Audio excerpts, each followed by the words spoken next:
Hello, everybody, and welcome to another episode of Scary Stories by Doom. We're reading The Eyes of the Dragon by Stephen King. The Eyes of the Dragon was first published in 1987 by Viking Penguin Inc.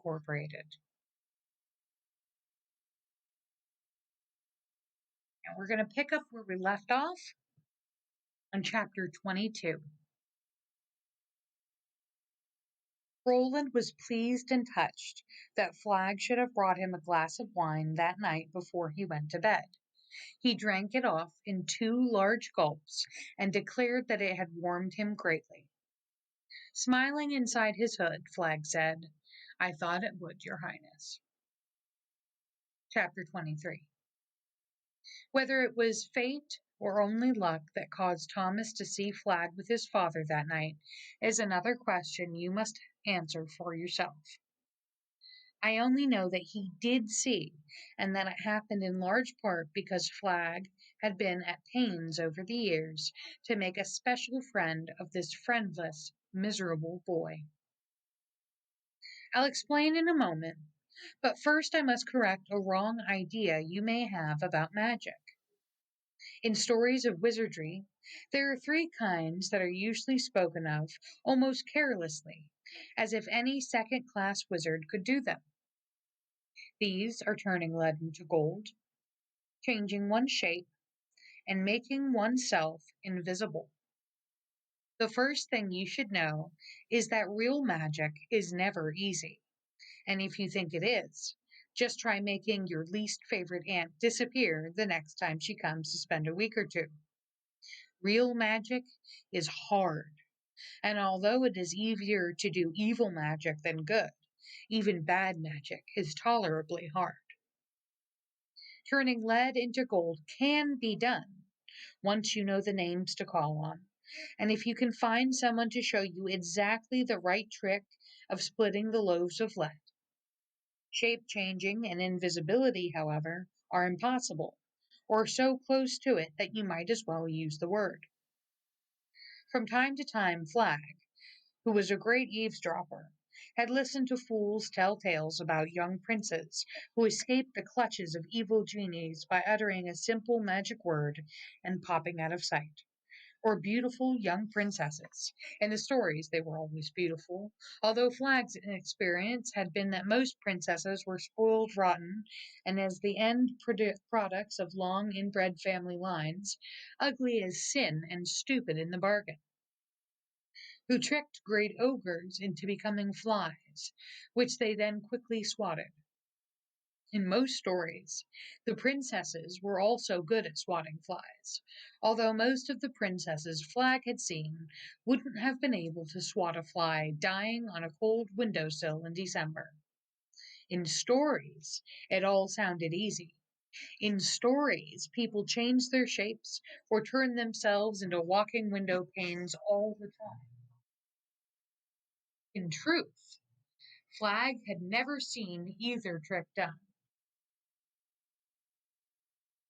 He had once known a great Anduin magician who had believed he had mastered the trick of changing his shape. But after 6 months of meditation and nearly a week of incantations in a series of agonizing body postures, he uttered the last awesome spell and succeeded only in making his nose nearly 9 feet long and driving himself insane. And there had been fingernails growing out of his nose. Flag remembered with grim little smile. Great magician or not, the man had been a fool. Invisibility was likewise impossible, at least as far as Flag himself had been able to determine. Yet it was possible to make oneself dim. Yes, dim. That was really the best word for it, although others sometimes came to mind. Ghostly, transparent, unobtrusive. Invisibility was out of his reach. But by first eating a pizzle and then reciting a number of spells, it was possible to become dim. When one was dim and a servant approached along a hallway, One simply drew aside and stood still and let the servant pass. In most cases, the servant's eyes would drop to his own feet or suddenly find something interesting to look at on the ceiling. If one passed through a room, conversation would falter, and people would look momentarily distressed, as if all were having gas pains at the same time. Torches and wall sconces grew smoky. Candles sometimes blew out. It was necessary to actually hide when one was dim, only if one saw someone who one knew well. For, whether one was dim or not, these people almost always saw. Dimness was useful, but it was not invisibility. On the night Flag took the poisoned wine to Roland, he first made himself dim. He did not expect to see anyone he knew. It was after 9 o'clock now. The king was old and unwell. The days were short, and the castle went to bed early. When Thomas is king, Flag thought, carrying the wine swiftly through the corridors, there will be parties every night. He already has his father's taste for drink, although he favors wine rather than beer or mead. It should be easy enough to introduce him to stronger drinks. After all, am I not his friend? Yes, when Peter is safely out of the way in the Needle and Thomas is king, there will be great parties every night, until the people in the alleys and the baronies are choked enough to rise in bloody revolt. Then there will be one final party, the greatest of all, but I don't think Thomas will enjoy it. Like the wine I'm bringing his father tonight, that party will be extremely hot. He did not expect to see anyone he knew, and he didn't. Only a few servants passed him, and they drew away from the place where he stood almost absently, as if they felt a cold draught. At the same, someone saw him. Thomas saw him through the eyes of Niner, the dragon his father had killed long ago. Thomas was able to do this because Flag himself had taught him the trick.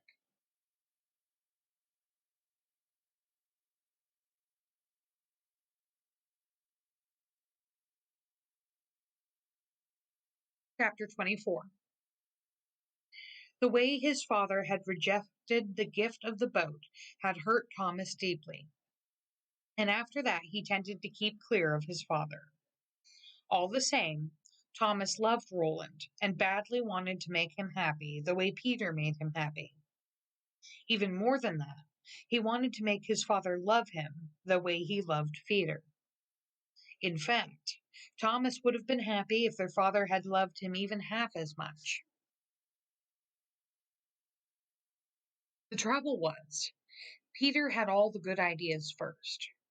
Sometimes Peter tried to share his ideas with Thomas, but to Thomas the ideas either sounded silly until they worked, or else he feared he wouldn't be able to do his share of the work, as when Peter had made their father a set of bendo men 3 years ago.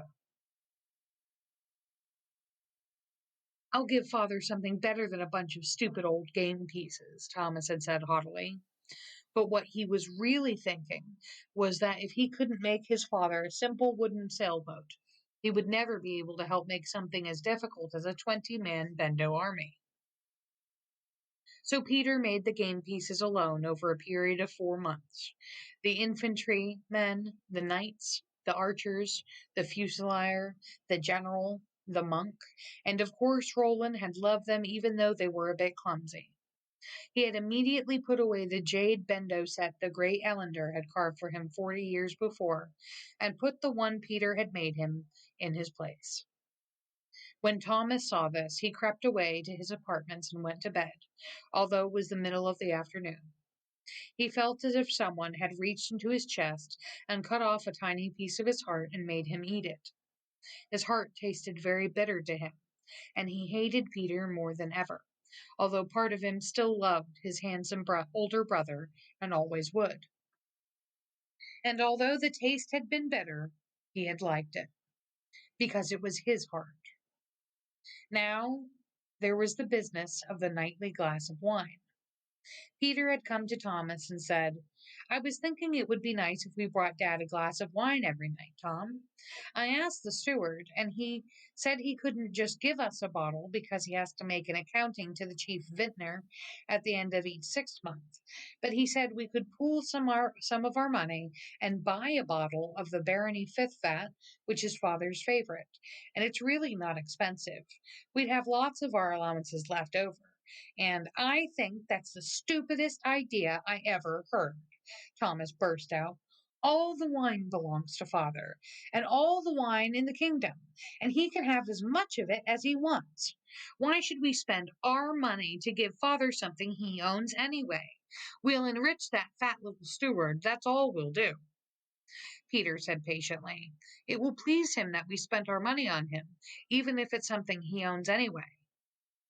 How do you know that?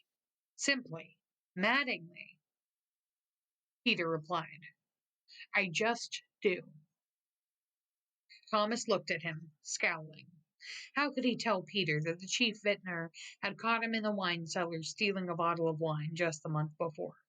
The fat little pig had given him a shaking and threatened to tell his father if Thomas didn't give him the gold piece. Thomas had paid, tears of rage and shame standing in his eyes. If it had been Peter, you would have turned the other way and pretended not to see, you slug, he thought.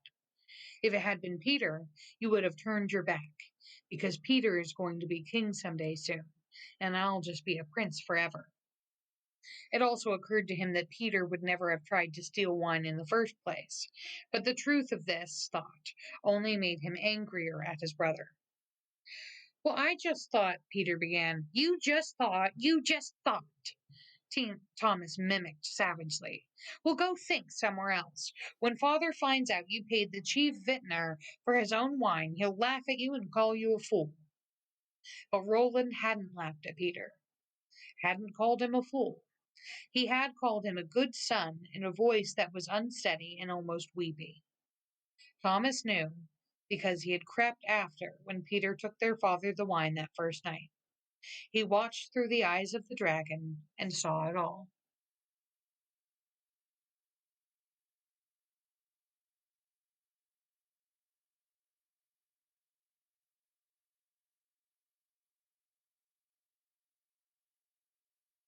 Chapter 25. If you had asked Flagg straight out why he had shown Thomas that place and the secret passageway which led to it, he would have been able to give you no very satisfactory answer. That was because he didn't exactly know why he had done it. He had an instinct for mischief in his head, just as some people have a way with numbers or a clear sense of direction. The castle was very old, and there were many secret doors and passages in it. Flagg knew most of them. No one, not even he, knew all of them. But this was the only one he had ever shown Thomas. His instinct for mischief had told him this one might cause trouble, and Flagg simply obeyed his instinct. Mischief, after all, was Flagg's cake and pie. Every now and then he would pop into Thomas's room and cry, Tommy, you look glum. I've thought of something you might like to see. Want to go and have a look? He almost always said, You look glum, Tommy, or you look a bit in the dumps, Tommy, or you look like you just sat on a pinch bug, Tommy, because he had a knack of showing up when Thomas was feeling particularly depressed or blue. Flagg knew that Thomas was afraid of him, and Thomas would find an excuse not to go with him unless he particularly needed a friend, and felt so low and unhappy he wouldn't be particular about which friend it was. Flagg knew this, but Thomas himself did not. His fear of Flagg ran deep. On the surface of his mind, he thought Flagg was a fine fellow, full of tricks and fun. Sometimes the fun was a bit mean, but that often suited Thomas's disposition. Do you think it's strange that Flagg would know something about Thomas that Thomas didn't know about himself? It really isn't strange at all. People's minds, particularly the minds of children, are like wells, deep wells full of sweet water. And sometimes, when a particular thought is too unpleasant to bear, The person who has that thought will lock it into a heavy box and throw it into that well. He listens for the splash, and then the box is gone. Except it is not, of course. Not really. Flag, being very old and very wise, as well as very wicked, knew that even the deepest well has a bottom, and just because a thing is out of sight doesn't mean it is gone. It's still there, resting at the bottom. And he knew that the caskets those evil, frightening ideas are buried in may rot, and the nastiness inside may leak out after a while and poison the water. And when the well of the mind is badly poisoned, we call that result insanity. If the magician showed him scary things in the castle sometimes, he did it because he knew the more frightened of him Thomas was, the more power he would gain over Thomas. And he knew he could have that power because he knew something I've already told you, that Thomas was weak and often neglected by his father. Flagg wanted Thomas to be afraid of him, and he wanted to make sure that, as the years passed, Thomas had to throw many of those locked boxes into the darkness inside of him. If Thomas were to go insane at some point after he became king, well, what of that? It would make it easier for Flagg to rule. It would make his power all the greater. How did Flagg know the right times to visit Thomas and take him on these strange tours of the castle? Sometimes he saw what happened to make Thomas sad or angry in his crystal. More often, he simply felt an urge to go to Thomas, and heeded it. That instinct for mischief rarely led him wrong. Once he took Thomas high into the eastern tower. They climbed stairs until Thomas was panting like a dog, but Flagg never seemed to lose his breath. At the top was a door so small that even Thomas had to crawl through it on his hands and knees. Beyond was a dark, rustling room with a single window. Flagg had led him to that window without a word, and when Thomas saw the view, the entire city of Delane, the near towns, and then the hills which stood between the near towns and the eastern barony, marching off into a blue haze, he thought that the sight had been worth every stair his aching legs had climbed. His heart swelled with the beauty of it, and he turned to thank Flagg. But something about the white blur of the magician's face inside his hood had frozen the words on his lips. Now watch this, Flagg said, and held up his hand. A spurt of blue flame rose from his index finger, and the rustling sound in the room, which Thomas had first taken for the sound of the wind, turned into a rising whir of leathery wings. A moment later, Thomas was screaming and beating the air above his head as he blundered blindly back towards the tiny door. The little round room at the top of the castle's eastern tower had the best view in Delane, save for the cell on top of the Needle. But now he understood why no one visited it. The room was infested with huge bats. Disturbed by the light Flagg had raised, they whirled and swooped. Later, after they were out and Flagg had quieted the boy, Thomas, who hated bats, who had been in hysterics, the magician insisted it was just a joke, meant to cheer him up. Thomas believed him. But for weeks after, he awoke screaming with nightmares, in which bats flapped around his head, got caught in his hair, and ripped at his face with their sharp claws and ratty teeth. On another excursion, Flagg took him to the king's treasure room and showed him the mounds of gold coins, tall stacks of gold bars, and the deep bins marked emeralds, diamonds, rubies, fire gems, and so on. Are they really full of jewels? Thomas asked. Look and see, Flagg said. He opened up one of the bins and pulled out a handful of uncut emeralds. They sparkled wildly in his hands.